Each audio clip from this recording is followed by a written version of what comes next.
I know what you might be thinking. How did Pato not win a Ballon d'Or? How did he not play in a single World Cup?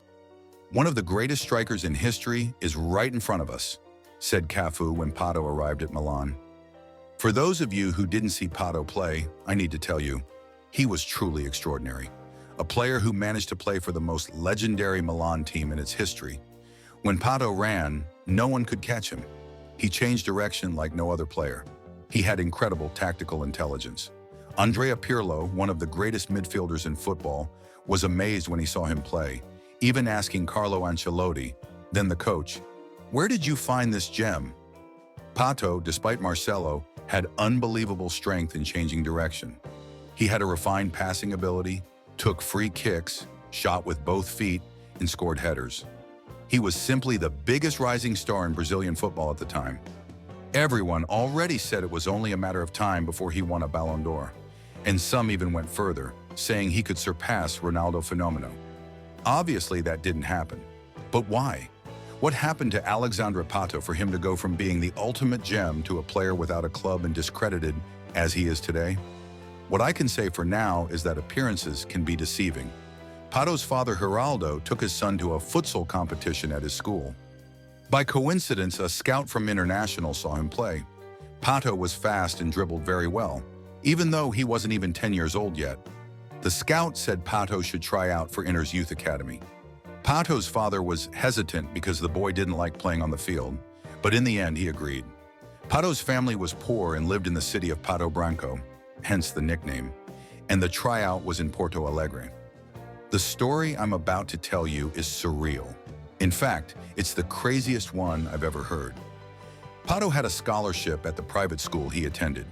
His mother had back problems and couldn't work. His brother spent his days building roads, and his father worked hard too. Every day, Geraldo would take Pato to school, and the boy would ask his father to drop him off a few blocks away. He said his friends were waiting for him there, but in reality, he was embarrassed by his father's old Beetle. And Geraldo knew it because he saw that Pato didn't have any friends. So when the opportunity for the tryout at Inter came, Geraldo did everything to make sure Pato passed. They went to Porto Alegre, and when they got there, they didn't have money for a hotel. So Pato's father decided to rent a motel room near Beira Rio. "This is the only place we can afford," said the father. "It's okay, Dad," replied Pato. And now the real chaos began. They walked around Beira Rio and missed the tryout times. When they finally arrived, his father had forgotten his cleats. He went back to get them and returned with one rubber-studded cleat and one metal-studded cleat. At the end of the tryout, he had passed. Pato was overjoyed because 2 years earlier, doctors had found a tumor in his left arm. The doctor simply said, "Either we operate now or we'll have to amputate." The boy was in shock. His whole life would change if that happened, and his family didn't have the money to pay for the surgery.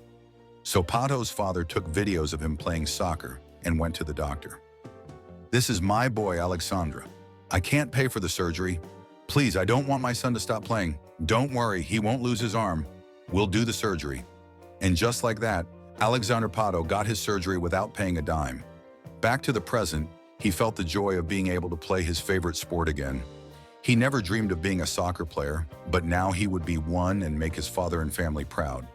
From then on, Pato had to move to Porto Alegre, but his family couldn't move with him, so he stayed alone at Inter's youth academy with no family to support him. All of this at just 10 years old. He also faced pressure. He had to meet the demands placed on him, pressure from older players who bullied the younger ones. But Pato couldn't tell his family, so whenever they called, he would say, "Everything's fine, all good." But in reality, it wasn't. He just had to endure it to achieve his dream of becoming a soccer player, his dream of lifting his family out of poverty. At least he had access to a video game. And yes, that would play a big role in his story. In 2006, Pato, at 16, was called up to play in the Brazilian U20 Championship. He stood out even though he was facing players 4 years older and was the top scorer with 7 goals in the competition. In the final, he faced Inter's biggest rival, Grêmio. The game was tough, but 4-0 for Inter. No one knew for sure when he would make his professional debut for Inter. What was really happening was that the club's directors knew this kid was one of the greatest players to emerge. So the moment he debuted, Europe would come running for him. "I didn't understand how not playing was better for me," I didn't understand contracts. I just wanted to play. And he would play. Pato hadn't even been on the bench for the senior team, and yet Abel Braga started him in the Brazilian league against Palmeiras. In the first minute of the game, the young Interstar opened the scoring, and in the end, 4-1. Alexandre Pato played brilliantly in that match, and European clubs started scouting him. Even though it was his first professional game, he was also called up for the Club World Cup. His team was stacked. The team was strong going into that World Cup, but in the same competition was Ronaldinho Gaucho's Barcelona. In the first game against Al Ahly, Pato scored one of the goals, and Inter won 2-1 against the Egyptian team. In the final, there he was, Ronaldinho. I can't describe that guy. That day, I wasn't an opponent, I was a fan. Before the game started, there he was, standing in the tunnel, and Pato went up to his idol and said, "At the end of the game, give me your jersey." Ronaldinho just nodded and got ready for the game. Barcelona had Deco, Xavi, Iniesta, and of course Ronaldinho. No one doubted that the Spanish team was the favorite, but that didn't shake Abel Braga and his squad. Inter was brave. Gremio fans cheered for Barcelona like never before, but in the end, neither Pato nor Ronaldinho were the stars of that game. Adriano Gabiru opened the scoring in the 36th minute of the second half, and after that, Inter's defense went into action. Whenever a Barca player got the ball in Inter's half, two players would block the passing lanes. Ronaldinho tried, but when the referee blew the final whistle, Inter were world champions. And Alexandre Pato, who had very few games for the club, was also a world champion. But what was Pato thinking when the game ended? The jersey he had asked Ronaldinho for. Pato looked for him, and when he found him, he was surrounded by players also asking for his jersey, but he didn't give it to them. He handed it to Pato and honored his promise. That was Ronaldinho Gaucho. Pato also dominated the Campeonato Gaucho. That team was magical, leaving Inter fans with big smiles and Gremio fans frustrated. Alexandre played 24 games and scored 12 goals for Inter because in 2007, Inter received offers from Real Madrid, Barcelona, Ajax, and Milan. Pato chose to go to Italy. But why Milan?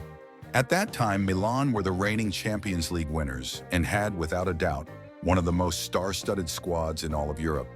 Maldini, Nesta, Dida, Kaká, Pirlo, and others were joined by players like Ronaldo Fenomeno, Ronaldinho Gaucho, Shevchenko, and David Beckham.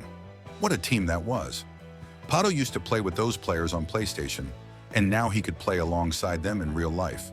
It was magical and undoubtedly a decisive factor in his choice, because at that point, he could have chosen any team in the world, and they would have opened their doors for him. So when the offer came, Pato didn't think twice.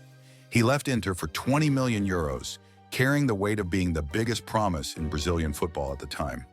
When he arrived at Milan, he was amazed by everything and went straight to the club's training ground. He went through a series of tests, and at the end, there he was, Carlo Ancelotti watching him from afar. Carlo introduced Pato to all the Milan players and brought him into the team. Ancelotti back then was a bit more extravagant than he is today.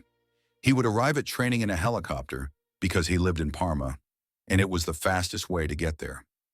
That fascinated Pato, who had Carlo and Cafu as father figures since his real parents couldn't go to Italy with him. Everything Cafu did, he invited Pato to join.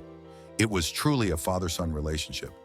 Man, when Pato hit the ball, there was no stopping him. Not even Maldini could catch him, Cafu said years later. In Milan, Alexandre Pato started to build muscle and strengthen his physique. After that, he could take on any defender who came at him. Training sessions were always amazing for him. One day, Carlo asked them to practice free kicks. Pirlo, Seedorf, Beckham, and Ronaldinho Gaucho started the drills. You know what? Today I'm just going to watch, Pato said to himself, and watch those players do what they did best. Carlo Ancelotti instructed Pato to play closer to the box. The result? He was the team's second top scorer, behind only Kaká. During one training session, Pato was fouled hard by a teammate, Kaladze. The foul was rough and the defender didn't even apologize. Pato told Cafu about it. At the next training session, go hard on him too. The next day, Kaladze got the ball and Pato went in with a tackle. The defender got up with a furious look. At that moment, Pato thought, "This is going to get ugly." "Good job," said Kaladze, patting him on the back. That was the mentality of that team. Always compete and give your all on the field, even in training. Even with the arrivals of Beckham and Ronaldinho, Pato remained the undisputed starter. Kaká saw the rise of that star and was amazed watching him play. He was truly one of a kind. Game after game, he would dominate on his own or decide it with a late goal for Milan. That player was enchanting Europe, and Brazilians saw in him the hope for the Hexa. In 2010, everyone wondered how he would perform at a World Cup. But before that, in 2009, Pato had one of his best performances in his career at the Santiago Bernabeu against Real Madrid in the Champions League. Pato scored 2 goals, leaving the Madrid fans in shock. But this was Real Madrid at home. The team didn't back down and tied the game. But in the end, the Italian side scored again, 3-2 for Milan. That game sparked a bidding war for Pato in Europe. Barcelona offered Zlatan Ibrahimovic on loan for Alexandre Pato. Milan refused without hesitation and ended up taking Zlatan for themselves. Chelsea came in strong with an offer of 180 million raised for the player, but the Italian club didn't even listen. Then Real Madrid appeared, but this time they were after another player, Kaká, who dreamed of playing in Madrid and left. Pato was called up for the 2009 Confederations Cup, but didn't play well, as coach Dunga didn't like his style of play. This would carry over to the 2010 World Cup. Pato was shining, yet Dunga didn't call him up. According to Dunga, Pato didn't dedicate himself enough during the Confederations Cup. Today, Pato says he holds no grudge because he truly doesn't understand why he wasn't called. "I was playing well, but Dunga preferred graffiti." After that, Pato's injury struggles began, one after another. "I can't get injured," he would tell himself. In an interview years later, Pato revealed that he even played while injured back then. These things were more common at the time. Still, when Pato played, he shone. But this time, alongside Ibrahimovic. Both finished the Serie A season with 14 goals. At the end of that season, Pato suffered another injury that almost kept him out of the Copa America. Still, he went. Once again, he didn't shine. In 2011, Chelsea tried again to sign him, this time for 85 million raise, but Milan refused once more. On August 13th, Barcelona hosted Milan at Camp Nou. When the referee blew the whistle, Pato took the ball, dribbled past 2 Barca defenders, and went one-on-one with goalkeeper Valdez, slotting the ball through his legs. He left behind not just Busquets, even Xavi. "You couldn't stop him even with a machine gun," said Pep Guardiola, Barca's coach, after the game. Barcelona dominated the match, but Milan managed to draw 2-2. "I wanted to be the center of attention, you know? What happened to me? People said I would win the Ballon d'Or, and I was already acting like I had won one, like I was the best. I dreamed higher than I could reach," Pato said years later. After a few consecutive games, he felt another injury. "Nothing serious," said the doctor. He returned to play. A few days later, he felt it again and had to sit out longer. The fans started getting impatient. The team wasn't winning, and their biggest star was injured. "People expected me to score 30 goals a season, but I barely got on the field. When people doubt you, you can handle it. But when there's a little voice in your head saying, you can't do it, you're not good enough. Man, it's impossible." Pato would return and get injured again. Nothing worked. Then a new question arose. Is he not going to be the best in the world? Pato refused to accept that and sought out the best doctors in the world to fix his problems. But nothing worked. In 2011, Pato barely played. 2012 began, and the Olympics were just around the corner. Pato was confident and even had a good season. But in the final, Brazil lost to Mexico 2-1, and once again took home the silver, not the coveted gold. Neymar's generation failed just like the others. The breaking point for Milan fans was a Serie A match, where Milan was losing 3-1, and Pato missed a penalty. The fans started booing and making threats toward the young player. Pato was no longer a starter. His mental state was clearly shaken. He played with his head down, which only made things worse with the fans. So he decided to leave the club. "Man, you know how much I tried to come back. I'd try and get injured, I traveled the world looking for answers about my injuries. After the eighth doctor, I don't know. I just wanted to play soccer. In 2013, Corinthians paid 15 million euros for Pato. He was a name meant to replace Ronaldo Fenomeno at Timão. Corinthians were the reigning world champions, with Tite in charge. Pato arrived to be the starter and was, at first, even scoring some important goals, but nothing extraordinary. Pato complained when Tite benched him, but after several poor performances, Tite defended the player, saying he would deliver in the next games. In a match against Cruzeiro in the Brazilian league, Pato missed 4 clear chances. The fans started getting on his case, but Tite kept defending him. He improved. He would have scored if it weren't for Fabio. Today, it's the opponent's goalkeeper's merit. Go for it, Pato. Go for it. Pato's in position. He shoots. It's in. Grêmio goes B. After a string of losses, Tite was fired, and the new coach was Mano Menezes, who didn't call Pato up to the national team. In 67 games, Pato scored 12 goals for Corinthians, because in 2014, he would sign with São Paulo. Midfielder Jadson went to Corinthians and Pato to São Paulo, one of the most successful swaps in history. Alexandre Pato, in his first stint, played well at São Paulo. He managed to score goals and provide assists. He wasn't the same Pato, but based on what he had shown in recent years, he was playing well. He scored the 3,000th goal at Morumbi, and the tricolor fans started getting excited about him. But once again, he was a shadow of the player who started at Milan. He played 111 games and scored 38 goals. In 2016, Pato returned to Timão and was quickly loaned out again, this time to Chelsea, who had fought so hard for him in the past. But after 6 months, they sent him back. Later that same year, Villarreal paid 3 million euros for Pato permanently. I need to tell you what he did there. In 2017, Tianjin Tianhai paid 18 million euros for the player. In China, Pato, seemingly uninterested, still stood out. He led his team to the famous and traditional AFC Champions League, but didn't win it. In 2019, he decided to terminate his contract and signed with São Paulo. The fans wanted to see him play like before, but he couldn't. In 2022, he went to Orlando City, where he had little impact. Then, in 2023, he returned to São Paulo. The team was on a roll in the Copa do Brasil, and Pato wanted to be part of it. But every time Dorival Jr. gave him a chance, nothing happened. So he became completely dispensable in São Paulo's Copa do Brasil victory. At the end of the year, he left the club and is currently without a contract at just 34 years old. Alexandre Pato was, without a doubt, one of the biggest promises Brazilian football ever produced.